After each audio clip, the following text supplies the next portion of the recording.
Le psalmiste déclare, car il est bon et sa miséricorde dure à toujours. Ça ne dépend pas de celui qui veut, ni de celui qui court, mais de Dieu qui fait miséricorde. Je vous salue aujourd'hui de partout où vous êtes et laisse que la miséricorde de Dieu vous soit accordée à chacun de vous au nom de Jésus, à vos familles et à vos églises et à tous les domaines dans lesquels vous êtes impliqués. Que Dieu vous accorde sa miséricorde en ce jour. Quelqu'un a dit la miséricorde n'est pas que pour ceux qui ont besoin de pardon ou bien de la pitié de Dieu. On a besoin de la miséricorde de Dieu en toutes choses. Parce qu'il y a des lois qui nous dépassent, il y a des choses qui nous dépassent. Mais quand la miséricorde de Dieu est là, tout va bien. Je déclare la miséricorde de Dieu sur chacun de vous. Au nom de Jésus-Christ, Amen. C'est Joël Francis Tatou, prophète de ministère, votre serviteur encore. Pour cette troisième épisode, nous enseignons sur le réveil spirituel et j'ai reçu tellement de messages de plusieurs qui m'ont dit combien ils ont été bénis. Je rends toute la gloire à Jésus et je rends grâce au Saint-Esprit, mon ami, d'être là et de nous inspirer à chaque instant afin que nous soyons en bénédiction pour vous. Merci beaucoup à l'apôtre Patrick Tsenge, à mon frère, pour cette bonne opportunité qu'il nous accorde en tant que fondateur et visionnaire de cette chaîne de télévision Évangile TV. Merci aussi à côté de lui à la sœur Sabrina qui fait un grand travail avec toute la grande équipe des Zéros dans l'ombre qui nous permet d'avoir une aussi belle image, une aussi grande diffusion. Le monde entier est béni aujourd'hui par cette grande œuvre et par ce grand ministère. J'aimerais commencer avant toute chose par la prière et nous allons entrer dans le vif du sujet aujourd'hui. Nous allons continuer à parler, clôturer sur les prix à payer pour le réveil spirituel. Je répète, les prix à payer pour le réveil spirituel. Permettez à quelqu'un, faites un texto à quelqu'un, qu'il se connecte et qu'il suive avec vous cet enseignement et nous serons tous bénis. Père, dans le nom de Jésus-Christ, avec le Saint-Esprit, merci pour l'opportunité d'être ton instrument. Il te plaît de te servir de notre petite vie pour faire de grandes choses en ces derniers jours. Nous prions aujourd'hui que par ta miséricorde, nous puissions être encore un canal de bénédiction pour ton peuple et tes serviteurs. Inspire les pensées de mon cœur et utilise les paroles de ma bouche. Donne-moi les mots qu'il faut, la diction qu'il faut, les expressions qu'il faut, les exemples qu'il faut, afin que même le plus petit comprenne ce que tu veux nous dire, car le but de toute chose est la compréhension. Il est écrit que celui qui entend la parole du royaume et la comprend, c'est celui-là qui porte du fruit. Ma prière est que nous puissions comprendre ce que tu veux nous dire en ce jour par le canal de ton esprit. Je te promets toute la gloire pour tout ce que tu vas dire et faire encore en ce jour. Au nom de Jésus-Christ. Amen. Voilà, on acclame très fort pour le Seigneur, très très fort pour le Seigneur. Que son nom soit béni. Bienvenue à vous tous à notre troisième épisode de notre série sur le réveil spirituel. Et j'aimerais lire notre texte de base, Éphésiens, chapitre 5, à partir du verset 10. Épître de Paul aux Éphésiens, chapitre 5, à partir du verset 10. Examinez ce qui est agréable au Seigneur et ne prenez point part aux œuvres infructueuses des ténèbres, mais plutôt condamnez-les. Car il est honteux de dire ce qu'ils font en secret. Mais tout ce qui est condamné est manifesté par la lumière et tout ce qui est manifesté est lumière. C'est pour cela qu'il est dit, réveille-toi, toi qui dors, relève-toi d'entre les morts et Christ t'éclairera. Je répète, c'est pour cela qu'il est dit, verset 14, réveille-toi, toi qui dors, relève-toi d'entre les morts et Christ t'éclairera. Amen. Alors, à notre deuxième épisode, je m'étais arrêté sur ce point, j'ai parlé du réveil spirituel. Et j'étais en train de le montrer maintenant, les prix à payer qu'il nous faut pour expérimenter un réveil spirituel par analogie avec cette image que j'ai donnée. Quand nous allons dans des supermarchés, nous entrons dans des magasins, nous vendons des articles. Ces articles sont accessibles. J'étais à Cape Town une fois, j'ai fait une photo, j'étais dans une Lamborghini, j'ai envoyé ça à des amis, ils ont dit « Waouh, c'était très beau ». Mais moi, je sais que ce n'était qu'une expérience momentanée. J'étais entré, j'ai vu, j'ai testé, j'étais là. Mais je ne pouvais sortir avec de la mesure où j'aurais respecté le prix qu'il y avait sur la voiture. On peut entrer dans un magasin, on voit des vêtements, des chaussures, on peut tout essayer, c'est accessible. Mais ce n'est pas parce que c'est accessible qu'on peut sortir avec. Il faut respecter le prix qu'il y a sous les chaussures, qui est au niveau des semelles, qui est au niveau du costume. il faut respecter le prix. Je vous ai dit ici que tout est accessible. Tu veux être l'homme le plus riche du monde, tu veux être la femme la plus sage de la terre, tu veux avoir 3 masters dans ta vie, avoir 5 doctorats, tout ce que tu veux est accessible, pourvu que tu sois capable de payer le prix afin d'en posséder. Et je vous ai dit ici clairement que le réveil est accessible. Il est possible de voir ce que nous voyons ailleurs et ce que nous avons vu être fait par Dieu dans le passé, au travers des hommes. Mais tout ce qu'il faut aujourd'hui, c'est de savoir payer le prix. Je vais aller directement, j'ai parlé ici du premier prix à payer. J'ai parlé de l'unité des frères. Actes chapitre 2, verset 1er, ils étaient tous ensemble d'un commun accord dans un même lieu. Et puisqu'il y a eu fusion, il y a eu effusion. Et il n'y a pas d'effusion sans fusion. Il faut que des hommes et des femmes se mettent ensemble comme des frères d'un même père afin de voir le ciel s'ouvrir et Dieu répandre la pluie en abondance. Il est écrit dans Actes des Apôtres, lorsqu'ils élevèrent la voix, la Bible déclare, lorsqu'ils prièrent, ils élevèrent la voix, ils élevèrent une seule voix. Voilà un peu l'expression. C'était d'une seule voix qu'ils avaient élevé leur voix. À vrai dire, quand plusieurs personnes prient pour le réveil, plusieurs peuvent élever la voix, mais le monde spirituel et Dieu ne doit entendre qu'une seule voix. Parce que lorsque vos cœurs sont unis, peu importe la tonalité de la voix, le timbre vocal, mais quand nous prions d'un commun accord, Dieu n'entend qu'une seule voix. La prière qui fait descendre la pluie du réveil, c'est celle qui se fait avec des hommes et des femmes qui élèvent une seule voix, comme un seul homme, avec une seule âme, une seule émotion devant Dieu. Nous avons dit ici, il faut l'unité des frères. Notez bien cela, l'unité des frères. Aujourd'hui, j'aimerais aller un peu plus loin que le premier point que j'ai développé. Le deuxième point dont j'aimerais parler ici, c'est ce point que j'appelle la soif. Quelqu'un peut dire avec moi la soif. Il est écrit dans Ésaïe 55, verset 1er, deuxième prix à paix pour voir le réveil. Après l'unité des frères, il est écrit, « Vous tous qui avez soif, venez aux eaux. Même celui qui n'a pas d'argent, venez acheter et manger. Venez acheter du vin et du lait sans argent, sans rien payer. » Contraste. Comment peut-on nous dire de venir acheter, mais sans rien payer? Sans argent. Comment peut-on nous dire de venir acheter, 1, du vin, 2, du lait? Comment pouvons-nous acheter le vin et le lait? On précise bien le verbe acheter, mais on dit sans argent. Il y a un contraste parce que on paye, on donne de l'argent pour recevoir en contrepartie le pain, pour recevoir en contrepartie le lait et le vin. Alors, on doit clairement trouver ici quelle est la monnaie, quelle est la monnaie dans ce verset qui n'est pas de l'argent, mais que l'on doit donner pour recevoir en contrepartie le lait et le vin. C'est sur la première ligne. Venez, vous tous qui avez soif. À vrai dire, ce que l'on paye dans la présence de Dieu, ce que l'on paye dans le marché spirituel où Dieu a tout disposé pour ses enfants, ce n'est pas de l'argent. Mais ce que l'on paye pour recevoir en contrepartie le vin et le lait, c'est la soif. On dit, venez vous tous qui avez soif. On n'a pas dit, venez avec de l'argent. On dit, venez avec soif. Parce que la soif est la monnaie avec laquelle on achète tout dans la présence de Dieu. Il n'y a pas eu de réveil sans qu'il y ait de la soif au préalable. Dieu ne vient pas parce qu'il le veut. Dieu vient parce qu'il y a un besoin. Il n'est pas descendu en Égypte pour libérer Israël parce qu'il y avait nécessité, mais parce qu'ils avaient exprimé ce besoin. Il est écrit, approchez-vous de Dieu et il s'approchera de vous. Il aimerait bien s'approcher de vous, mais il attend que vous puissiez faire 1 ou 2 pas afin qu'il vienne vers vous.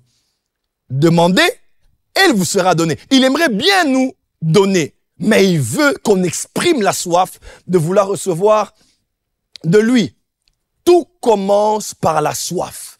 Il n'y a pas de réveil dans votre église locale. Il n'y aura pas de réveil dans votre université, dans votre école, dans votre département de l'église, tant qu'il n'y a pas de soif.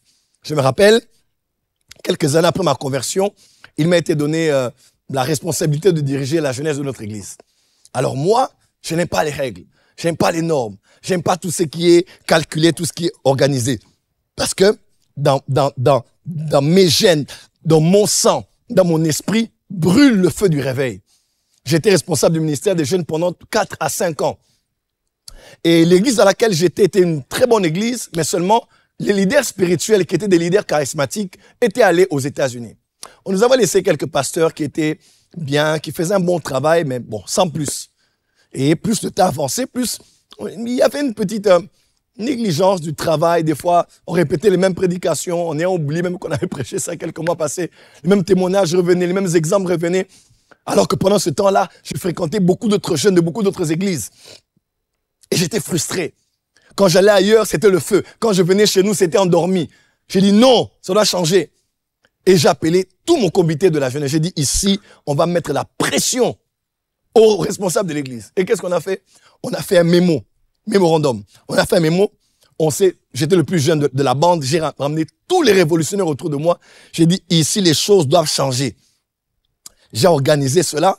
À l'époque, même, j'organisais des programmes avec le prophète Joe Grace, le prophète Francis Ngawala, pasteur Marcelo Tounas. À l'époque déjà, j'étais responsable des jeunes dans mon église. Et j'ai dit non, il faut qu'on chauffe ces gens. Alors, on a fait asseoir le comité de l'église. On a dit, on vous donne tel nombre de jours. Si vous ne changez pas votre manière de prêcher, si vous n'allez pas chercher Dieu pour la prière, et si vous continuez à nous répéter ce genre de message, on va quitter l'église. On ne voulait pas quitter l'église, à vrai dire, mais on voulait mettre un moyen de pression pour pousser les responsables à aller chercher Dieu. Et non à nous, toujours, tous les dimanches matins, c'était comme la bouffe d'hier, là, qu'on a réchauffée, on nous a donné, on avait des problèmes de digestion spirituelle. On avait des problèmes de digestif spirituel. Parce que on voulait les pousser à aller chercher les derniers arrivages du ciel. De recevoir le ainsi dit l'Éternel pour donner la nourriture convenable, autant convenable à l'église. Et après cette pression, ils ont commencé à changer les choses. Vous savez, quand la soif de Dieu est là, c'est votre environnement qui sera contaminé. Ça vous est jamais arrivé d'entendre quelqu'un dire « J'ai soif, puis-je avoir de l'eau ?» Et vous allez voir, à l'instant où vous demandez de l'eau, vous dites « J'ai soif », presque tout le monde à côté dira aussi « Moi aussi, puis-je aussi avoir de l'eau? Puis-je aussi avoir un verre d'eau ?» Bizarrement, tout le monde était normal. Mais une fois qu'une seule personne s'est levée en exprimant la soif a été réveillée dans le cœur de chacun. Ça se passe toujours comme ça. Ça peut toujours commencer par une personne. J'aimerais dire à quelqu'un, quand ta soif est là, elle est contagieuse. Tu peux la transférer sur ton mari, sur ta femme, sur tes frères, sur tes sœurs. Le réveil ne commence que par la soif. Samson a dit au Seigneur, ne me laisse pas mourir de soif entre les mains de mes adversaires. Et Dieu a fendu la cavité du rocher et il lui a donné de l'eau. Dieu répond toujours lorsque la soif est là. Un des grands problèmes qui a tué le réveil aujourd'hui dans la francophonie, des fois c'est la suffisance. C'est le fait de croire qu'on est arrivé, qu'on a déjà reçu.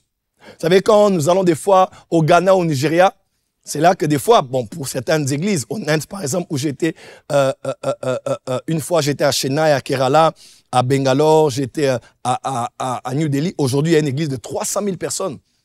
300 000 personnes. Imaginez-vous, vous avez votre église de 1000 personnes et vous croyez que vous êtes arrivé. Vous avez votre église de 500 personnes et vous croyez que vous êtes arrivé. Vous avez votre église de 3000 personnes. 3000, ça peut même être juste les agents du protocole. Peut-être même beaucoup plus. Pour une église de 300 000 personnes, imaginez-vous le nombre de protocoles qu'il y a. Moi, quand je suis allé au Nigeria, chez l'évêque David de Edepo, j'ai vu la chorale. Il y avait près de 10 000 personnes. Il y avait, excusez-moi, plus de 7 000 à 5 000 personnes. J'ai dit, waouh, Seigneur, si tu pouvais me donner juste cette chorale, j'aurais une des plus grandes églises dans ma génération à Kinshasa. Vous savez, des fois, on tombe dans l'impudicité, dans l'adultère avec la femme de Potiphar. Et pourtant, on ne réalise même pas qu'on a appelé à être le chef de Potiphar. Des fois, on se contente et on tombe pour si peu. Et pourtant, il y a de plus grandes choses que Dieu réserve pour nous. Cette femme dit à Jésus, « Seigneur, Seigneur, ma fille, elle est malade et elle pleure et elle réclame de l'aide du Seigneur. » Le Seigneur dit, « On ne donne pas le pain des enfants aux chiens. » Cette femme de rétorquer, elle dit, « Seigneur, oui, c'est vrai. Moi, je suis un chien. Mais les chiens même mangent les miettes qu'il y a sous la table. » Jésus a dit, « D'accord, puisque tu as accepté que tu es une chienne, je te donne les miettes. Elle a pris les miettes et sa fille a été guérie. Parce que même les miettes de Dieu peuvent faire des miracles. Les miettes ont guéri cet enfant, mais le pain était resté sur la table. Oh, comment?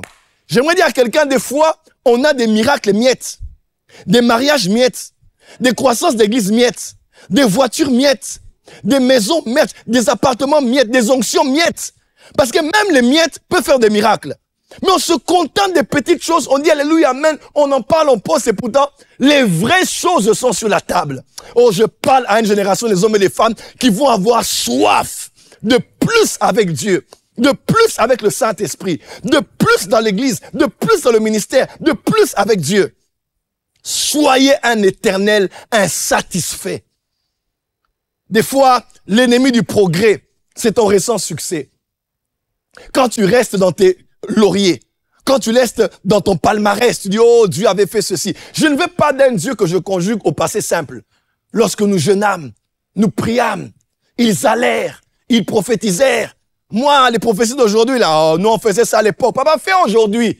Nous, les miracles, on voyait ça en 1990, 90. Tout ce que les jeunes gens là, papa fait aujourd'hui. Moi, je parle de fois à mes fils, je dis à mes fils, quand il faut travailler, il faut travailler. Parce qu'il y a des gens que je connais qui ont 70 ans, 80 ans. Le docteur Maurice Cerullo, paix à son âme, libéré encore l'onction, il était vieux. Je me rappelle une fois, il est là à Brazzaville et j'étais là au l'Omnisport de Wednesday. Il était là et il a dit, hear the voice of the apostle. Donc, écoutez la voix de l'apôtre, the apostle and the prophet. Tout le monde était sidéré. À un moment, il a dit, receive the anointing. On était tous par terre. À quel âge? Plus de 60 ans, 70 ans.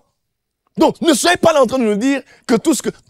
Il y a plus en Dieu. Il y a plus que ce que tu as vu. Il y a plus que ce que tu as expérimenté. Mais il te faut avoir de la soif. Vous savez, la soif rend humble. La soif te pousse à réaliser que peu importe ce que tu as eu, tu n'es pas encore arrivé. Mais une fois que tu dis que tu es arrivé, tu vas commencer à reculer. Et à reculer. Et à reculer. Oh, j'aime bien dans Luc chapitre 11, je pense, lorsque Jésus parle de la prière, il dit c'est semblable à un homme qui, au beau milieu de la nuit, reçoit la visite de son ami. Et son ami lui dit, mon frère, j'ai de la visite chez moi à la maison, mais je viens chez toi après t'avoir mis autant de pression pour te réveiller parce que j'ai reçu des visiteurs et je n'ai rien à les donner. Soulignez bien quand vous lirez la Bible, on écrit « car je n'ai rien ». Oh, ça j'aime. Car je n'ai rien. Il a tellement importuné son ami. Son ami s'est réveillé, il a dit, ok, d'accord, puisque tu es mon ami, je vais te donner du pain. Pourquoi? Parce que tu as des gens qui sont venus te visiter. Tu as des gens qui attendent de toi. Et en tant que ton ami, je vais te donner ce dont tu as besoin parce que tu as avoué que tu n'as rien. Notre ami, le Saint-Esprit, a tout ce dont tu as besoin pour répondre aux attentes de ton Église, aux attentes de ta génération, aux attentes de tes auditeurs, aux attentes de ceux qui consomment tes albums ou bien tes chansons. Mais tant que tu n'es pas prêt à dire « je n'ai rien », il ne te donnera pas. Parce que Dieu ne remplit pas un verre qui est déjà rempli. Il est écrit « malheur à vous qui êtes désaltérés parce que vous aurez soif. Malheur à vous qui avez faim, qui êtes rassasiés parce que vous aurez faim. Mais heureux serez-vous. » Alléluia. Dieu remplit les cœurs assoiffés et les estomacs affamés. Y a-t-il quelqu'un qui me suit en ligne maintenant, qui a faim et soif de plus avec Dieu, avec humilité, en 20 ans de ministère prophétique, plein, 2004, 2024, plus de 25 ans de prédication de la parole, j'ai quand même vu des choses avec Dieu. Par sa grande miséricorde et par sa grâce infinie envers ma petite vie, j'ai vu des miracles inimaginables. À 19 ans, 18 ans, j'ai vu le premier mort ressuscité entre mes mains à l'église où j'étais. Qu'est-ce que je n'ai pas vu avec Dieu? J'ai vu des miracles inouïs, certaines expériences même dont je ne peux même pas parler pour ne pas être mal compris. De mes yeux, j'ai vu Dieu faire des miracles avec moi, au travers de moi, dans ma chambre, en public, des choses incroyables. Mais je bénirai jamais assez Dieu de m'avoir donné un cœur qui a constamment faim et soif de lui. Quand je vois un service que j'ai fait, je regarde, je dis, ah non, merci Seigneur, mais il y a plus que ça. Merci Seigneur, mais il y a plus que ça. Et l'habitude de ne pas vivre constamment avec des gens qui ne sont là que pour vous féliciter, vous encourager. C'est bien d'être encouragé, hein. Mais des fois, à force d'être avec des gens qui vous parlent toujours en bien pour vous encourager, qui ne vous challengent pas pour faire plus, même des fois, le contraire, c'est possible, hein. Des fois, à force d'être avec des gens qui vous critiquent et vous attaquent, vous pourrez croire que vous êtes arrivé. C'est fort ce que j'ai dit, hein. Je parlais avec un pasteur qui m'a dit, Joël, tu vois, toi et moi, nous sommes combattus. Des fois, c'est quand on commence à nous combattre qu'on a l'impression, puisque maintenant on est au top, on a été distingué plus que tous les autres, qu'on nous attaque. Et c'est là, des fois qu'on se relâche, on passe le temps à régler les problèmes, à protéger les nôtres, et on oublie qu'il y a plus que Dieu a gardé pour nous. Ni les compliments, ni les attaques ne puissent te réduire. Tu dois créer un vide en toi. Avant que le feu ne tombe du ciel au temps d'Élie, il a fallu creuser la terre. Et creuser encore. Et creuser encore. Faire un vide qu'on allait remplir avec de l'eau. Parce que le feu est attiré par le vide. L'Esprit de Dieu se mouvait au-dessus des eaux. Qu'est-ce qu'il y avait? La Bible déclare, la terre était informe et elle était vide. C'est lorsqu'il y a un vide que Dieu se meut. Lorsqu'il y a un creux que Dieu se meut. Cette femme emmenait des vases vides devant le prophète. Lorsqu'elle venait avec un vase et qu'on versait de l'huile, le vase était rempli. Le vase était rempli. Vase vide, vase rempli. Vase vide, vase rempli. Quand il n'y a plus eu de vase, l'huile s'arrêta de couler. Mes frères et sœurs, tant que tu viendras vide devant Dieu, Dieu te remplira. Mais une fois que tu croiras que tu es arrivé, nul ne chante mieux que toi. Nul ne prêche mieux que toi. Nul ne fait le service mieux que toi. Dans cette église, tu es l'élément majeur. Sans toi, on ne peut rien faire. Dieu va te prouver que tu n'es pas si indispensable que ça. Il va même, tu sais, ça fait mal hein, de voir, tu es un Moïse vivant et Dieu élève un Josué. Ça fait mal, hein, que tu sois un David vivant et tu vois un Salomon s'asseoir à ta place alors que tu es encore vivant. Et quelqu'un d'autre commence à faire ce que tu aurais dû faire. Tu commences à voir la suite de ta vie par quelqu'un qui est là. Ah, moi, non. Moi, je vais finir ma vie après avoir tout donné sur la terre. Lorsque je termine, la prochaine génération prend le manteau que j'ai laissé et ils vont faire 14 miracles comme Élisée, là où moi j'en ai fait 7. Quelqu'un peut dire amen très fort. Dis avec moi, la soif. Je prie aujourd'hui que Dieu, que par le Saint-Esprit, nous puissions avoir à nouveau soif. La soif te poussera à lire la Bible encore plus. La soif te poussera à répéter encore plus. La soif te poussera à aller encore dans les retraites, à encore jeûner. Tu n'es pas arrivé. Tout ce qu'on voit n'est pas tout ce qu'il y a. Je vais peut-être faire rire à quelques pasteurs ici. En 2003, je crois, le Bishop Jakes, à la fin de l'année, était au Nigeria, à Lagos. Et le 25 décembre, à l'église du pasteur Enoch Adeboye, l'église de Redeem Church. Son église a plus de 10 millions de personnes au Nigeria. 10 millions. 10 millions. Le Gabon, c'est même pas 5 millions d'habitants. Ouais? Lui, il a une église de 10 millions. Et le rêve du pasteur Adeboye, c'est que dans toutes les familles, écoute la vision de quelqu'un, hein, dans toutes les familles de la terre, qui est un membre de Redeem, ils ont ils ont acheté en Turquie, acheté en Angleterre, acheté aux États-Unis. Quand tu arrives au Nigeria, tu regardes l'église du début, tu vois même pas la fin. Ils peuvent être là, ils disent, ok, d'accord, on était à combien aujourd'hui? On était à 6 millions. Ok. Parce qu'on voit compter comment. 6 millions de membres. Chaque membre donne 1 euro. Alléluia, les pasteurs. Dites amen avec moi. Hein? Chaque membre donne 1 euro, même pas 10, 1 euro. Vous avez 6 millions d'euros en un culte ordinaire. Et le 25 décembre, on avait offert aux pasteurs des véhicules. Gloire à Dieu. Là, c'était en 2003. Le 31 décembre, en pleine veillée, il était 2h, 3h du matin, un diacre vient et prend la parole. Il dit, merci beaucoup. Nous aimerons dire à toute l'assistance qui continue à offrir aux pasteurs des véhicules de pouvoir arrêter. S'il vous plaît, c'est suffisant. Arrêtez de donner des voitures aux pasteurs. Parce qu'il n'y a plus de place pour mettre des voitures qu'on lui offrait comme cadeau. Parce que déjà, le 25, c'était déjà entre 300 à 500 voitures. Donc, à la veille, c'était plus de 1000 voitures. Donc, le pasteur va se réveiller un 1er janvier. En l'espace d'une semaine, il a à peu près 2000 voitures. Mais toi, tu n'as qu'une voiture achetée ici en Allemagne. On ne va plus respirer. Dieu m'a béni. L'homme de Dieu, la servante de Dieu, la gloire de Dieu de la... Papa, soyons humbles.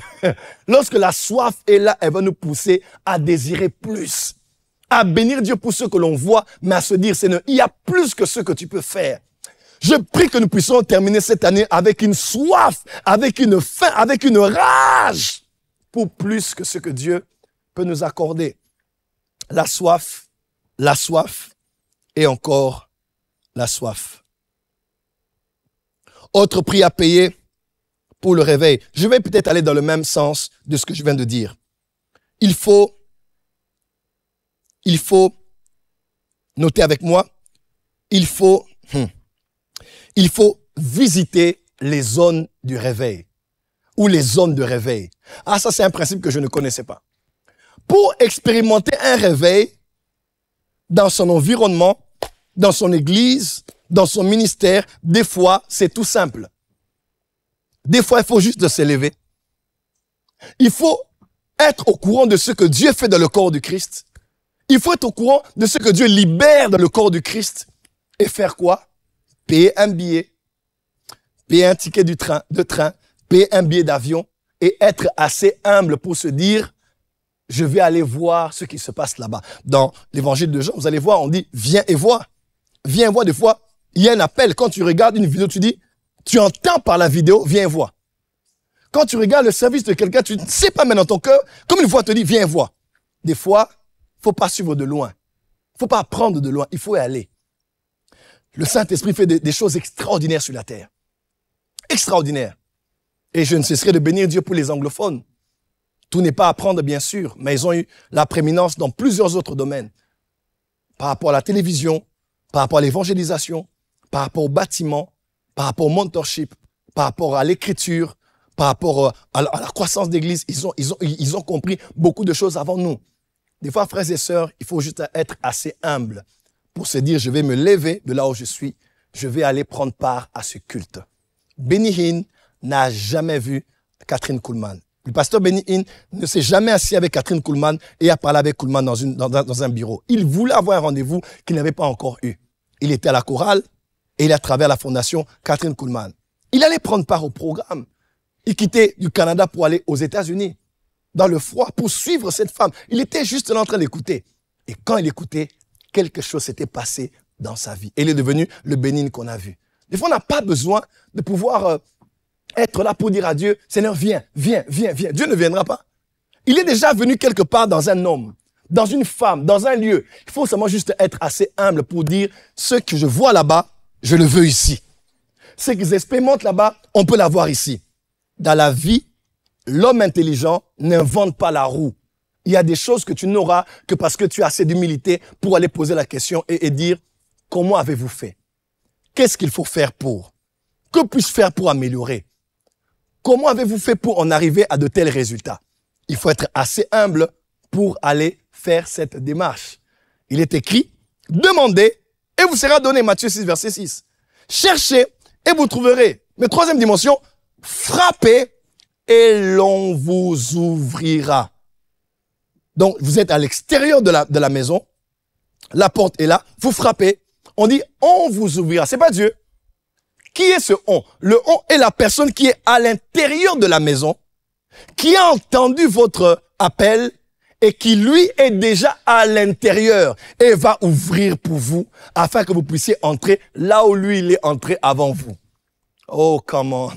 Laisse-moi te dire, il y a une maison pour tous les domaines. Être un grand producteur, être un grand prophète, être une grande femme d'affaires, être quelqu'un qui est fort au niveau des domaines de make-up, de bien-être. Il y a des gens qui vous ont précédé là où vous voulez entrer. Ne vous compliquez pas la vie. Il faut frapper la porte et croire que c'est quelqu'un qui doit ouvrir. Il y a des gens qui ont des clés. Il y a des gens qui ont été là où vous voulez être. Voilà pourquoi, quand l'ange est apparu à Marie, à la fin de tout ce qu'il a dit à Marie, il a dit à Marie ceci, il dit, d'ailleurs, ta parente Élisabeth est à son 6e mois, car rien n'est impossible à Dieu. Donc, celle-même qui était stérile que tu as vue là, qui n'avait pas d'enfant, a eu un enfant surnaturellement. Toi aussi, tu auras un enfant surnaturellement. 6 mois avant toi, une Élisabeth a été enceinte naturellement. 6 mois avant toi, quelqu'un a reçu l'appel au ministère. 6 mois avant toi, quelqu'un aussi a commencé à chanter, à faire des albums à succès. 6 mois avant toi, quelqu'un s'était lancé dans les affaires et investi dans le trading et s'est fait des millions aujourd'hui. Il faut avoir l'humilité comme mari de se dire, je me lèverai de ces lieux et j'irai voir Élisabeth. Et quand tu te connectes à de tels lieux, à de telles personnes comme Marie-Élisabeth, quelque chose va bouger en toi. Élisabeth, probablement, elle va prophétiser pour toi. Il faut avoir l'humilité qu'on veut voir. Des fois, j'ai vu des hommes de Dieu voyager pour un certain pays. Il assiste à un programme, il a un certain montant. Quand il rentre chez lui à l'église, c'est toute l'assemblée qui est embrasée. Des fois, il faut avoir l'humilité d'aller visiter ce que le Saint-Esprit fait aussi loin de nous. Pourquoi pas en Colombie, au Guatemala, en Inde, au Congo, au Zimbabwe, au Ghana, au Nigeria. Il y a plusieurs réveils dans le monde aujourd'hui, mais celui-ci conduit par l'esprit. Des fois, c'est vrai, je ne suis pas très pour ceux qui vont un peu, les suceurs d'onction là qu'on connaît aujourd'hui, qui font la ronde de toutes les églises, de toutes les réunions, tu le vois dans tel live, c'est encore lui qui était tombé. Tu vas dans un autre live, il était dans cette réunion-là, il est encore tombé. Tu vas dans un autre culte, et il était là-bas, et il était encore tombé. C'est vrai qu'il y a ce genre de personnages qui sont un peu partout et nulle part comme des papillons. Ça bouge un peu, il bouge, ça bouge un peu, il bouge. Mais on ne parle pas de ces côtés extrêmes. On parle vraiment du côté d'être conduit par l'esprit. Ce jour-là, Siméon était conduit par l'esprit pour aller au temple. Et il s'avérait que c'était exactement le jour où le Messie était arrivé. C'est important, des fois, d'être conduit au temple par l'esprit. D'être conduit dans un lieu de prière par l'esprit. Tu sens dans ton cœur que tu dois faire un voyage. Tu sens dans ton cœur que tu dois aller rencontrer tel serviteur de Dieu. Il priera pour toi et ta vie changera. Tu verras des choses et ta mentalité changera. Tu sais, des fois, nous sommes un peu comme Abraham. Dieu veut parler à Abraham de sa postérité, mais Abraham est encore dans la tente. Il y a des coins, nord, sud, est, ouest. Il y a la tente, il y a des limites. Tu dis, si je lui parle ici, il ne comprendra pas. Tu dis, Abraham, viens, mais sors avec moi, sors. Et quand il sort de là où il y avait des limites, n'est-ce pas? Il dit, lève les yeux et regarde. Il a pu avoir un glimpse, une idée de ce à quoi ressemblerait sa postérité. Des fois, ton problème, c'est là où tu es. Dieu ne peut pas te parler tant que tu es là. Tu ne peux pas comprendre parce qu'il y a trop de barrières et de limites autour de toi. Des fois, lève-toi et sors. Paie un billet d'avion. Prends ta voiture. Bouge. Appelle, réserve l'hôtel, sois quelque part. Même à l'arrière. Nous ne sommes pas pressés de toujours vouloir. Il faut d'abord qu'on reconnaisse que je suis the man of God. Tu n'as pas besoin de ça. Quand l'Esprit de Dieu t'a conduit, même à l'arrière, on t'appellera, on dira, appelez cet homme qui est à l'arrière et qu'il avance. Dieu le fera pour toi si tu es capable d'aller visiter des zones de réveil. Quelqu'un peut dire amen très fort. Et dernier point que je vais développer ici, pour terminer, durant les quelques minutes qui me sont imparties, c'est dans la même lancée, c'est reconnaître les instruments de réveil. Reconnaître les instruments de réveil. Au fil de ces quelques années de ministère, j'ai fini par conclure ceci. L'homme est la méthode de Dieu.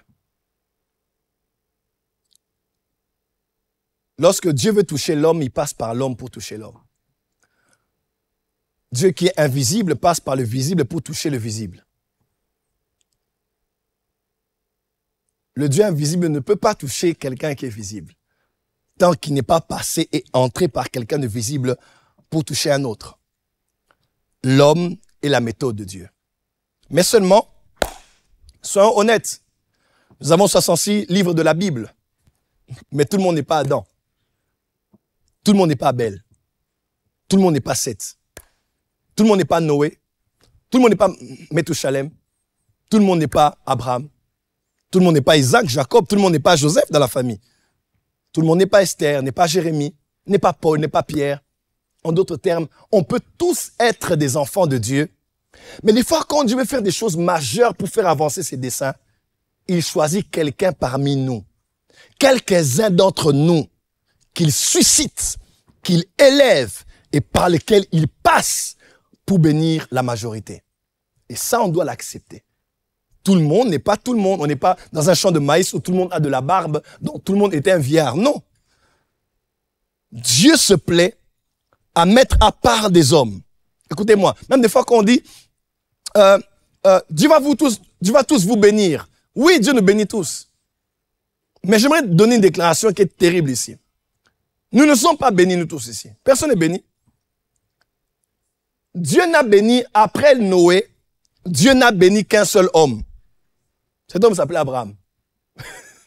Oui. Même nous sommes bénis, nous sommes devenus fils d'Abraham en Jésus-Christ pour être bénis. Dieu va vous élever, il va vous élever. Amen à l'église. Mais honnêtement, tout le monde ne sera pas élevé de la même manière. Mais il est écrit, lorsque le Fils de l'homme sera élevé, il attirera tous les hommes à lui. Qu'est-ce que Dieu fait? Il élève une personne par laquelle il va élever aussi tous les autres. Mais avons-nous la mentalité, avons-nous la connaissance, avons-nous la prédisposition du cœur d'accepter que pour ce réveil, Dieu a élevé telle femme? Pour se réveiller, Dieu a élevé tel homme. Et surtout, d'identifier, de reconnaître, d'accepter et de laisser libre cours à quelqu'un qui est appelé à être un instrument de réveil. Quelqu'un dira, je ne le sens pas. Je vais lire pour vous quelques versets ici. La parole de Dieu déclare ceci. Je vais lire pour vous dans 1 Corinthiens 1, verset 25 à 29. Il est écrit, car la folie de Dieu est plus sage que les hommes, et la faiblesse de Dieu est plus forte que les hommes. Considérez, frères, parmi vous qui avez été appelés, il n'y a ni beaucoup de sages, selon la chair, ni beaucoup de puissants, ni beaucoup de nobles. Mais Dieu a choisi les choses folles du monde pour confondre les sages. Dieu a choisi les choses faibles du monde pour confondre les fortes. Et Dieu a choisi les choses viles et celles qu'on méprise, celles qui ne sont point, pour réduire à néant celles qui sont, afin que nulle chair ne se glorifie devant Dieu. Comment? Afin que nulle chair ne se glorifie devant Dieu. Qui es-tu pour imposer à Dieu le genre d'instrument de réveil que tu aurais voulu voir pour votre église, pour votre génération? Qui es-tu? Quand Dieu choisit, selon le bon vouloir de sa volonté, il est assis dans la circonférence de son entité, Père, Fils et Saint-Esprit, et il décide de qui il veut choisir. Des fois, ce n'est pas des personnes fortes, mais des personnes faibles, pour confondre celles qui sont fortes. Des personnes viles et sans valeur, pour confondre les personnes qui ont de la valeur. Des personnes folles, pour prendre et confondre les personnes sages. J'ai étudié les réveils, j'ai vu les hommes que Dieu a utilisés des fois. Ils avaient toujours une écharde. Ils avaient des combats. Ils avaient des incapacités. Certains avaient des faiblesses. Quand on dit faiblesse, ce n'est pas toujours faiblesse sexuelle, non. Faiblesse de langage. Pas beaucoup étudié. Ils ont eu beaucoup d'handicaps. L'un disait, je bégaye. L'autre disait, je suis un enfant. L'autre disait, je suis d'une famille la plus pauvre de la tribu, de la plus pauvre de toutes les familles. Mais c'est à ces personnes-là que Dieu a fait grâce. Afin que, j'ai compris ceci. Lorsque Dieu veut se révéler, il se cache. Et il se cache par des personnes d'apparence méprisante. Afin que seuls les plus sensibles, alléluia, puissent discerner que c'est Dieu qui se cache derrière cet homme. C'est lui qui se cache derrière cette femme. Il s'appelait William Marion Branham. Qui n'a pas parlé en bas de William Marion Branham? Je suivais une émission, Paul Crouch, l'initiateur de TBN, son épouse Tel Osborne et son épouse, et ils parlaient.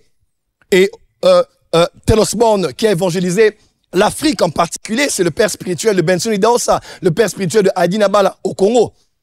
Tel Osborne disait, quand j'étais en Inde, j'ai échoué en Inde, je suis rentré, Jésus m'est apparu. Mais la deuxième visitation de Jésus, je suis allé à un culte de William Branham. Et Paul Crouch de TBN, il disait, c'est vrai, nous aussi à l'époque, on nous interdisait d'aller à ces réunions parce que on disait c'est pas normal que quelqu'un soit là et qu'il cite votre nom, vos problèmes, votre adresse, votre maison, votre maladie, votre docteur, c'était trop de détails. Je disais, mais c'est la manipulation, c'est la sorcellerie, c'est l'occultisme, c'est la télépathie. Il y avait beaucoup de choses qu'on crée autour de cet homme. Il y a une servante de Dieu qui s'appelle Marlene Aike, une grande évangéliste, bibliste. Elle et sa fille font une émission, je crois, sur God TV ou TBN ou quoi. Ou, je ne sais plus. Elle donne son témoignage, elle dit, ma fille, la fille qu'elle a eue, Marlene Aike, beaucoup de gens la connaissaient. C'est une des seules femmes qui a prêché dans une mosquée. Elle a prêché, je crois, au Pakistan, une grande évangéliste, téléévangéliste. grande amie de pasteur Benny Hinn et de toute la famille de Tibienne. Elle donne le témoignage, elle dit, la fille que j'ai ici, j'étais allé dans un culte de William Marion Branham. Elle n'avait pas d'enfant, je crois 3 ans. Elle va dans une réunion de Branham. Branham l'appelle. Il dit, madame, vous appelez un tel. Vous venez de telle ville. Vous avez tel problème. Il lui dit, rentrez, vous allez avoir un enfant. Et pendant que Branham parlait, elle voyait comme des cerceaux lumineux en train de tourner à ses pieds et d'entrer en elle. Elle est rentrée, elle a eu l'enfant avec qui elle a commencé à travailler et elle a commencé à prêcher la bonne nouvelle sur la chaîne de télévision Tibienne. Mais qui aurait cru? Parce que tout le monde avait collé des étiquettes à cet homme de Dieu. C'est un magicien, c'est un sorcier, c'est un occultiste. Mais tel Osborne qui a été béni a été impacté. Et a impacté mon pays, le Congo, en permettant à un de ses fils d'être le père du réveil, Alexandre Haïdi Niabala. On en parlera une autre fois. Il faut reconnaître les instruments de réveil. Écoutez-moi, quand Dieu vous envoie un David vous tuer, David, Goliath vous tuera. Ne tuez pas votre David.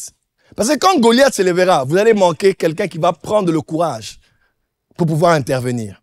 Si vous prenez votre Joseph, vous le tuez, c'est bien parce que vous étiez jaloux. Vous avez le pouvoir de le tuer. Mais regardez le nombre de personnes à qui vous allez priver de blé. Plusieurs années après, quand la famine viendra, il n'y aura aucun Joseph pour intervenir, pour interpréter le rêve de Pharaon et celui des chansons et du panetier. Des fois, il nous faut juste l'humilité de l'accepter. Dans la francophonie, voilà les hommes que Dieu nous a donnés. Nous les apprécions. Nous les aimons. Nous prions pour eux. Dans le corps du Christ actuellement, voilà. Parce que des fois, on demande à Dieu des choses. Seigneur, on a vu des hommes de Dieu aux États-Unis qui sont riches. Donne-nous aujourd'hui aussi dans la francophonie des hommes de Dieu riches. Mais une fois que les hommes de Dieu deviennent riches, aïe, aïe, aïe, aïe. Cristiano Ronaldo a des millions, c'est pas un problème. Les fans de Cristiano vont applaudir. Ils vont me dire qu'on augmente son salaire. Mbappé va au Real. Il touche beaucoup d'argent. Ça ne dérangera personne. Aucun supporter de Mbappé, de Lamine Yamal, de Messi ne pourra se plaindre du salaire des maisons. Il va même s'en vanter. Parce qu'il dit, je suis son fanatique. Est-ce que Lamine Yamal veut lui donner de l'argent? Cristiano lui donnerait un peu d'argent? Est-ce que Messi même va te partager 1 euro pour payer tes factures? Rien. Mais tu seras là, tu ne dormiras pas la nuit parce que Miami Rose a échoué. Alors, en quoi ça vous dérange qu'un homme de Dieu soit riche? Votre propre pasteur, qu'il soit millionnaire, qu'il soit milliardaire. Aujourd'hui, ça devient tout un débat dans le corps du Christ. Parce qu'on ne comprend pas qu'il y a des hommes que Dieu suscite pour être les signes de ceux qui vont nous arriver. Écoutez-moi très bien, il est écrit, dans Psaume 133, il est écrit, c'est comme de l'huile qui descend à la tête, qui coule à la barbe, aux vêtements et au bord des vêtements. Hé, barbe, lorsque tu vois l'huile commencer à la tête, réjouis-toi. Positionne toi-même de la bonne manière, parce que l'huile qui est au-dessus finira par arriver chez toi. Hé, vêtements, oh, pieds, toi qui es là, qui regarde au-dessus et qui se dit, waouh, ils ont eu de l'huile sur eux. Positionne-toi de la bonne manière. Reste à ta place, parce que ce qui est descendu est une prophétie que ça viendra chez toi. Quand Dieu commence à bénir votre tête, votre pasteur, votre leader, c'est une prophétie pour vous. Ce qui lui est arrivé nous arrivera aussi. Aujourd'hui, on a des fidèles sorciers, des membres des églises sorciers. Quand les pasteurs commencent à en avoir, les pasteurs d'aujourd'hui s'enrichissent sur le dos des pauvres. Est-ce qu'un pauvre a déjà enrichi quelqu'un? C'est pas méprisant ce que j'ai dit, mais il faut être logique un peu. Ouais. Je peux élever quelqu'un pour que cette personne nous apporte un message dur, très dur à entendre. Des fois, on a l'impression que c'est de la condamnation. Mais on doit savoir que Dieu passe par lui, par son message, pour pouvoir recadrer des choses dans nos vies qu'un autre messager ne nous apportera jamais. Des fois, on prie pour des réveils, mais quand les instruments de réveil arrivent, on dit, c'est pas ce qu'on aurait voulu avoir. C'est pas trop ce qu'on aime. On n'aime pas trop le format. Quand Dieu se révèle, il se cache. Voilà pourquoi il est écrit, dans Proverbes chapitre 25, il est écrit, la gloire de Dieu, c'est de cacher les choses. Hein? La gloire du roi, c'est de cacher les choses. Mais la gloire du prince, c'est de les sonder. Dieu, quand il se révèle, il se cache. Voilà pourquoi il est écrit, cette puissance, nous l'avons dans des vases de terre. Dieu mettra toujours des grandes choses, mais dans la vie d'une femme ou d'un homme, quand tu regarderas, tu diras, comme ça c'est Dieu ça. Ah, laissez tomber, dit. Parce que pour nous, dans nos pensées, on a déjà conçu quelque chose de particulier. Je terminerai avec Actes chapitre 12. Pierre Jacques a été décapité, Pierre est en prison. Toute l'église est en train de prier. Seigneur, que Pierre sorte de prison. Seigneur, alléluia. Oh Seigneur, touche, visite, agis Seigneur. Et Dieu a dit, je vais exaucer les prières des saints. Dieu a envoyé son ange qui a libéré Pierre. Ils ont prié, la prière a été exaucée. Mais ils continuent à prier. Mais la prière était déjà en route. L'exaucement est en route. Pierre arrive là, il frappe à la porte, Et une femme, c'était une servante, c'était même pas un apôtre. C'était même pas un leader. Ils ont laissé partir une femme qui était une servante. Peut-être pas d'un aussi haut niveau spirituel que les autres. Quand les autres priaient, elle était en train de servir certainement. Et cette femme est partie. Elle a ouvert, elle a regardé. Elle dit, c'est son ange. Elle a fermé. Et elle est entrée, elle a dit, c'est son ange. Ce n'est pas du tout lui. Est-il possible que nous ayons prié longtemps pour que Dieu nous envoie des pierres, nous envoie des apôtres, des prophètes, des docteurs, des évangélistes, des messies, des personnes qu'il va utiliser. Mais lorsque ces personnes viennent, nous sommes les premiers à les fermer la porte et à dire que c'est pas lui. C'est pas ce genre d'homme de Dieu que je veux. Et le problème, c'est que, écoutez-moi très bien, nous laissons des servantes, des personnes des fois charnelles, aller juger les choses qui sont spirituelles. Des fois, ce ne sont même pas les personnes lucides qui peuvent discerner. Nous laissons les gens sur YouTube, sur Internet, aller discerner qui est le vrai ou le faux serviteur de Dieu. On a prié pour le réveil prophétique. Seigneur, ce qu'on voit ailleurs, on veut le voir en France. On veut le voir à Paris. On veut le voir dans la francophonie. Mais qui sont ceux qui peuvent dire, ça c'est une vraie grâce prophétique? J'entendais quelqu'un qui disait une fois, Dieu ne parle pas avec autant de détails. Parce que Dieu c'est ton oncle. Dieu t'a établi secrétaire et assistant. Il y a des gens qui ont la photocopie du livre de vie. Ils savent qui entrera au ciel ou non. Allez lire le livre de Chroniques et répondez-moi si Dieu parle avec des détails ou pas. C'est quand tu dis Chroniques, tu vois des noms qui sont là. Pourquoi on donne seulement 15 noms des gens qu'on prophétise? 20. Allez, le jour où vous allez me donner la réponse, pourquoi il y a tous ces noms dans Chroniques, je vous dirai pourquoi Dieu donne beaucoup de détails dans les prophéties. Mes frères et sœurs, Dieu reste Dieu et nous devons être ouverts à son action. Seigneur, nous prions pour le réveil, mais lorsqu'il viendra, donne-moi de le reconnaître. Je prie pour que tu me visites, mais peu importe la voie que tu vas utiliser, donne-moi l'humilité et la sensibilité spirituelle de reconnaître cela. Je termine avec ce petit témoignage. On parle de l'histoire de cette femme. C'est une anecdote, une vieille histoire que j'avais entendue quand j'étais petit, quand j'étais encore nouvellement converti. Cette famille, cette femme qui dans sa maison, Jésus lui avait parlé la nuit pour lui dire, je vais te visiter aujourd'hui. Alors elle se réveille, elle réveille tout le monde à la maison et dit, apprêtons la maison, on a sorti les meilleures tasses, les meilleurs couverts, tout parce que Jésus vient à la maison. Et à peine qu'on commençait à faire, on a frappé à la porte. Et c'était un mendiant qui demandait de l'argent. Je dis, quitte de là, le maître veut venir, le Seigneur veut venir. Quitte de la porte, frère, les gens comme ça, on dit, Satan les envoie pour venir. Satan, au moment, t'envoie pour venir déranger. Dégagez! Et à peine, ils ont dit, dégagez là-bas. Et une autre femme passait par là aussi. Oh non, mon enfant est malade, tout. Elle dit, pardon. Maman, regarde. Vous voyez les gens? On est vraiment en train de se préparer ici pour le Seigneur. On dit que Satan vous amène pour nous amener à la colère. Allez, dégagez. Une troisième personne aussi, comme ça. Ils ont attendu jusqu'au soir. Jésus n'est jamais venu. Et la nuit, pendant qu'elle dormait, Jésus vient dans un rêve. Il dit, je suis là. Elle dit, mais Seigneur, tu m'as déçu. Pourquoi tu n'es pas venu hier? Il dit, j'étais là 3 fois. Mais tu ne m'as pas reconnu. Parce qu'elle pensait que Jésus allait venir avec des protocoles. Avec ses vêtements royaux, avec la gloire, les anges. Alléluia. Ça allait vraiment être majestueux. Jésus allait venir. Jésus est venu par ces personnes méprisables. Ne méprisez personne. Parce que ceux qui ont vu Joseph entrer, traverser la frontière pour entrer en Égypte, qui étaient à la frontière là, ils ne savaient pas que c'est leur futur ministre qu'ils recevaient. Les protocoles des églises, soyez gentils. Ne dites pas parce qu'il y a une belle Range Rover à l'extérieur, on la mettra devant. Vous ne savez pas qui est qui. Des fois, c'est quand un Joseph entre comme ça, comme un esclave, on ne sait pas que c'est notre futur sauveur qui vient de traverser la frontière. La vie est bizarre. Et les choses de Dieu sont spirituelles.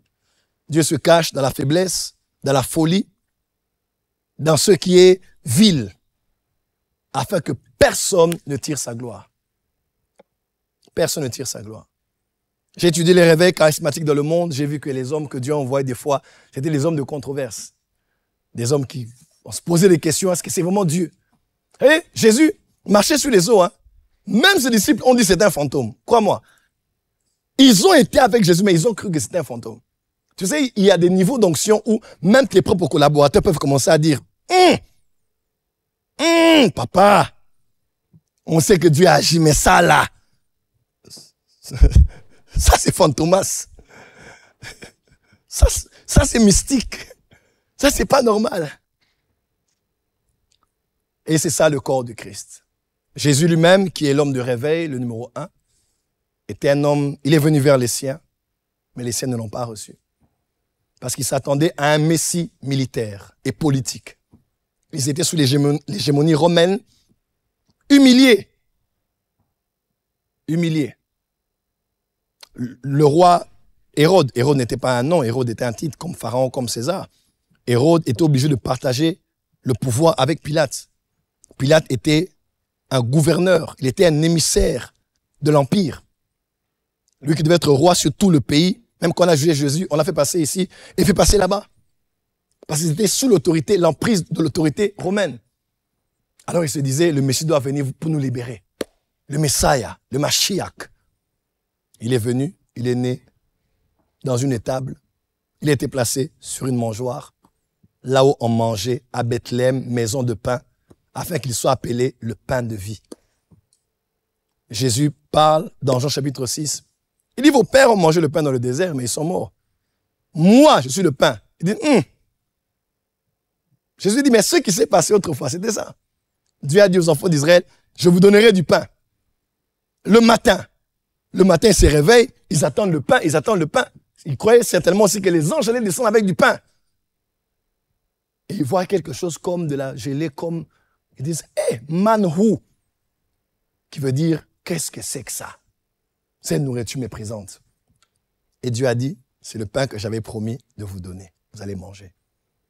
Des fois, Dieu nous promet. Il annonce quelque chose qui va arriver. Mais quand ça arrive, ça ne ressemble pas toujours à ce à quoi on s'était attendu. Et pourtant, c'est ça. Et Jésus a dit, vous avez vu la même scène qu'il y a eu autrefois. Moi aussi, je suis venu. Mais quand vous me voyez, vous ne voulez pas croire. Il dit, pourtant, c'est moi. Celui qui mange de ma chair et boit de mon sang aura la vie éternelle. Et frères et sœurs, je clôturerai ici pour dire, il est important de reconnaître les instruments de réveil. Et ça, je parle précisément à la francophonie. Il y a des choses que vous n'aurez plus au ciel. Hein. Cette femme, certainement, elle avait prié longtemps. Elle n'avait pas d'enfant.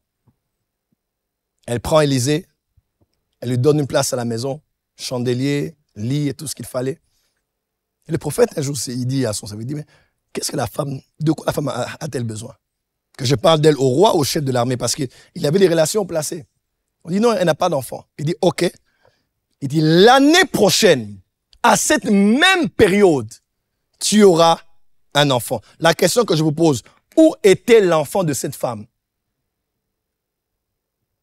Où était? Je crois qu'elle priait.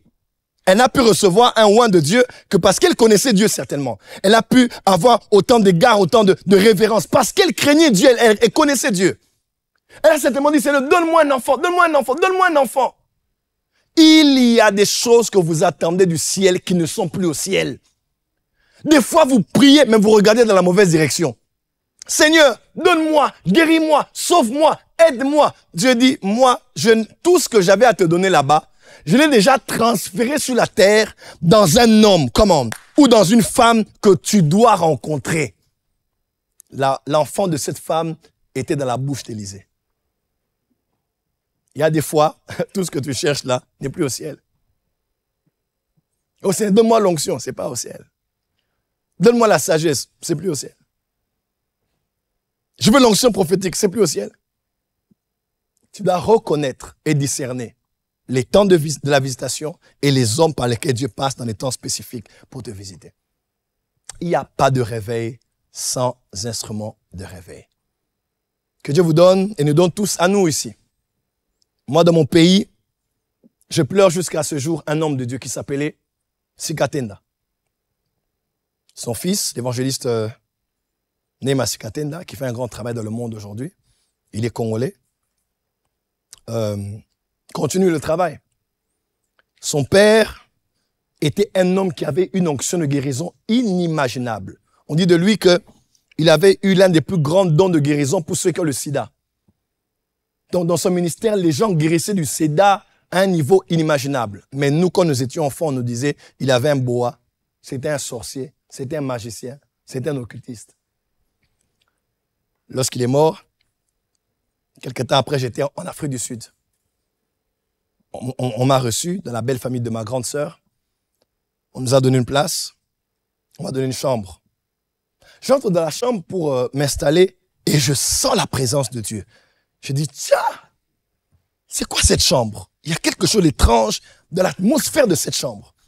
Il y a quelque chose dans cette chambre ici. Tu sais, quand tu es Jacob, tu peux reconnaître qu'ici, il y a la porte des cieux. Hein? Ici, il y a une atmosphère. Et je sens, je dis, mais qui était dans cette chambre avant moi? Ils ont dit, oh, ici a dormi récemment ici, Papa Sikatenda. J'ai dit, mais celui qui était mort, ils ont dit oui. J'ai dit non. Moi, je sais que ce n'est pas un serviteur de Dieu. On nous a toujours, attention on nous a dit. Qui vous a dit? On avait vu, on avait entendu, on m'avait dit. Voilà pourquoi. Des fois, on a des préjugés sur des personnes, mais on ne les connaît même pas. J'ai dit, c'est pas possible. Ils m'ont dit non. Ils m'ont dit, prophète, on a reçu beaucoup d'hommes de Dieu, congolais, même d'ailleurs, dans cette maison. On n'a jamais vu un homme comme lui. J'ai dit non. Il dit l'humilité que cet homme avait. Il mangeait presque pas. Il passait son temps à jeûner. J'ai dit, ah bon? Il venait du Swaziland, je pense. Il avait prié pour le prince de la Swaziland qui avait le sida. Histoire connue. Renseignez-vous. Il a été guéri du sida. Il était en Namibie. Il a prié pour tous les militaires de la Namibie. Mais il était dans mon pays, de mon pays. Mais moi, je me disais que c'était un magicien, un occultiste. Et quand il est mort, j'ai regretté. Parce que si je devais compter le nombre de minutes qu'il me prenait de ma maison à là où il avait son église, on n'allait même pas faire, même pas 1 heure. Même peut-être pas 30 minutes. Des fois, la grâce est juste là à côté de nous, mais on ne connaît pas le temps de la visitation de Dieu. Je me dis, waouh, si je vais rencontrer cet homme. Des fois, les gens voulaient aller au Nigeria ou ailleurs pour recevoir la prière de délivrance. Mais on avait ce genre d'homme chez nous, dans notre nation. Mais on s'était dit, on nous avait dit. Dieu a dit, qui t'a dit que tu es nu? C'est pas ton état qui importe. Qui t'a dit ça? Le problème, c'est au fait, qui vous ont parlé? Qui? Pour savoir qui est un homme de Dieu, mets-toi à genoux, demande à Dieu. Parce que YouTube n'est pas le jugement dernier. Facebook n'est pas le tribunal de Christ. Le témoignage de Dieu est plus que le témoignage des hommes. Cela n'est pas que valable dans le ministère, même dans toutes les autres sphères de la vie. Il faut apprendre à reconnaître les hommes que Dieu met devant vous. Je vais terminer finalement ici. Des fois, quand on est dans des malls, on arrive quelque part, tu vas voir toujours quelqu'un qui vient. Oh, homme de Dieu. Homme de Dieu, une photo. Directement snap. Des fois, ma femme se fatigue de me voir répéter le même refrain. Je dis toujours aux gens, laisse d'abord. Je vais te donner la photo, il n'y a pas de problème. Mais le matin, quand tu t'es réveillé, tu as dit à Dieu, mets des bonnes personnes sur mon chemin. Bénis cette journée, visite-moi.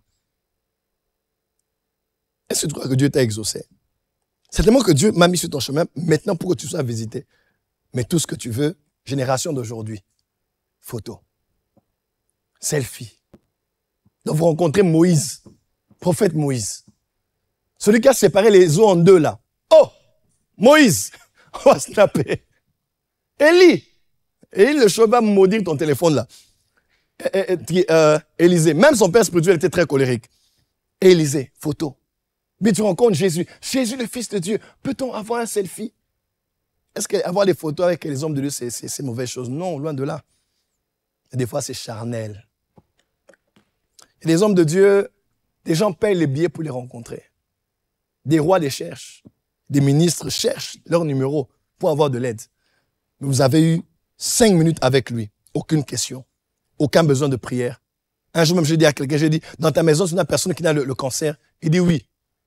Il dit oui, on a une de nos tantes qui a le cancer. J'ai dit, mais pourquoi tu ne penses pas d'abord à, prophète, ma tante est malade, on va appeler maintenant, prie au téléphone.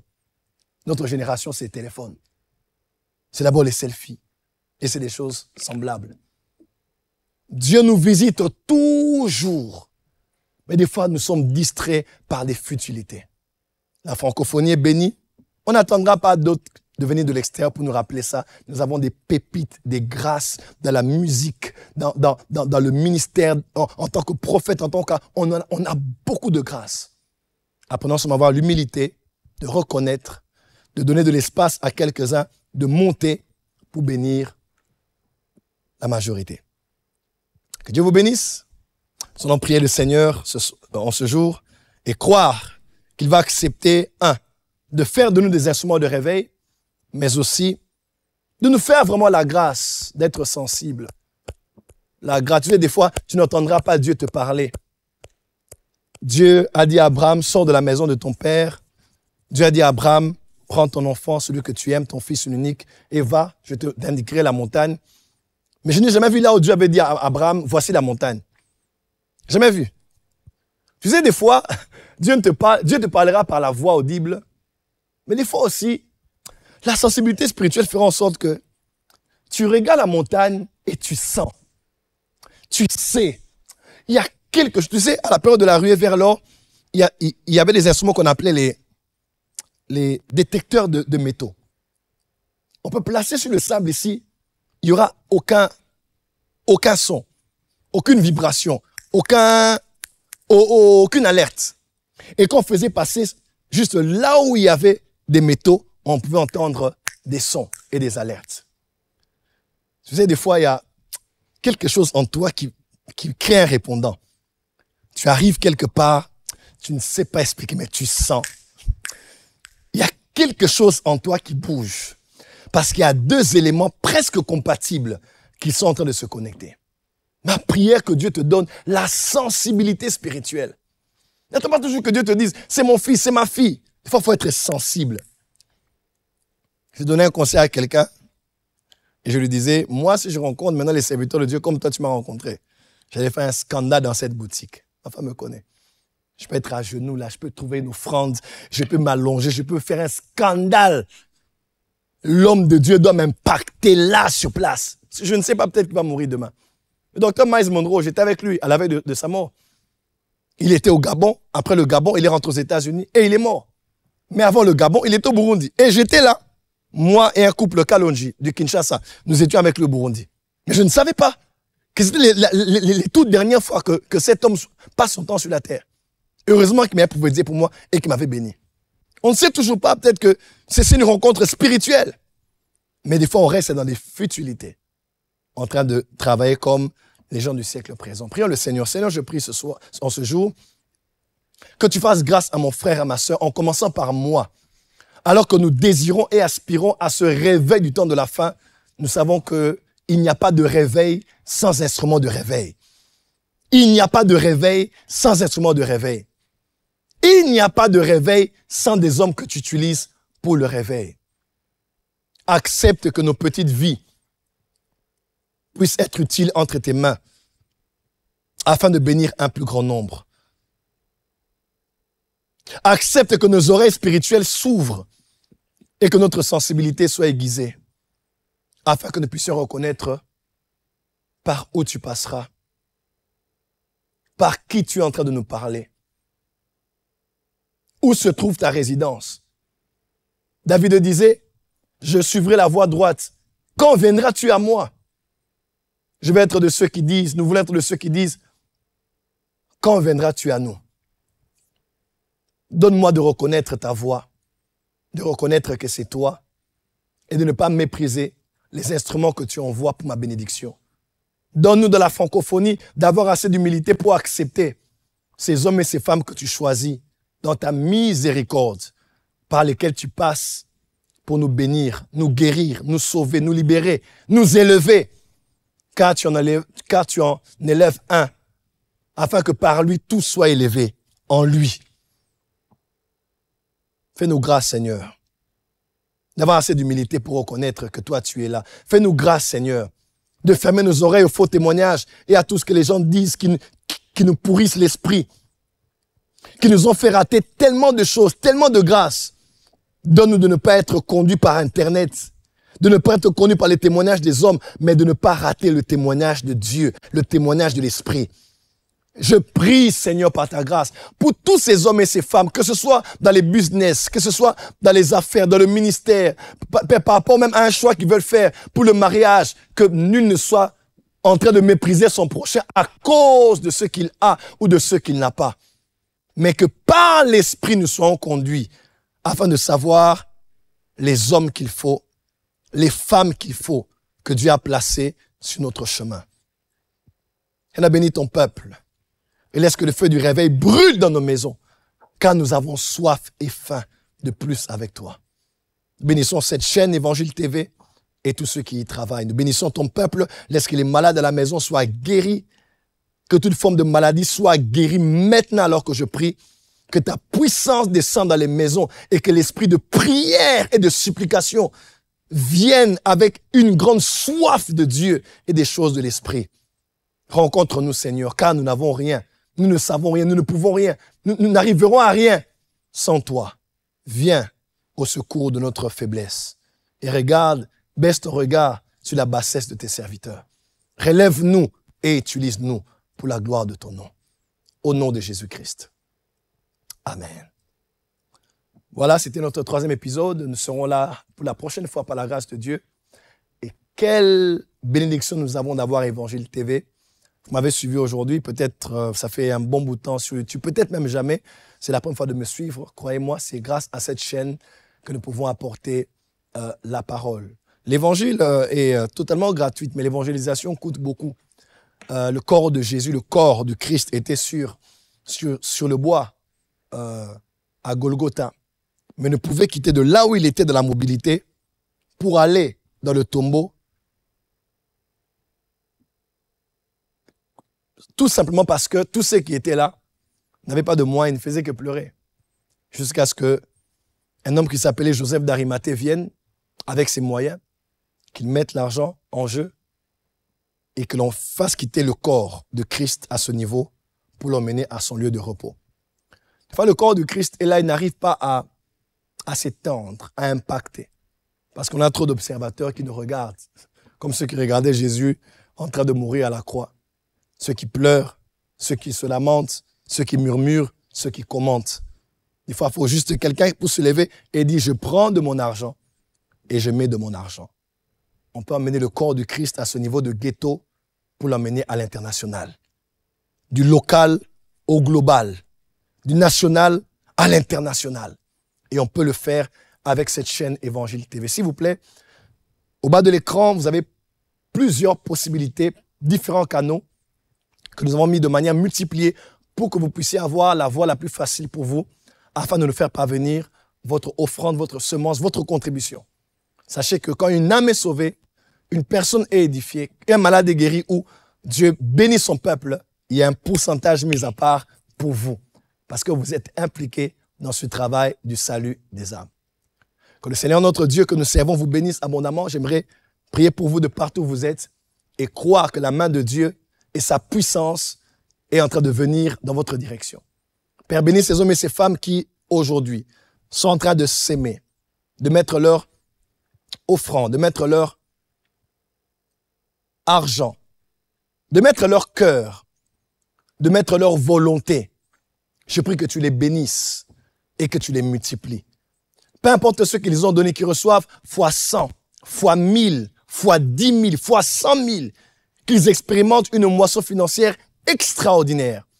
Fais-le, Père, pour la seule et unique gloire de ton nom.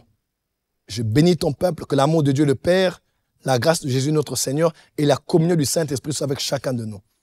Au nom puissant et glorieux de Jésus, nous avons ainsi dit Amen. Amen, amen. Voilà, c'était Joël Francis Tato pour vous. Que Dieu vous bénisse. Portez-vous bien. Une très bonne fin d'année et que selon qu'il est écrit, la fin d'une chose vaut mieux que son commencement. Que Dieu vous fasse du bien en toutes choses et à tous égards. Soyez bénis au nom de Jésus. Amen.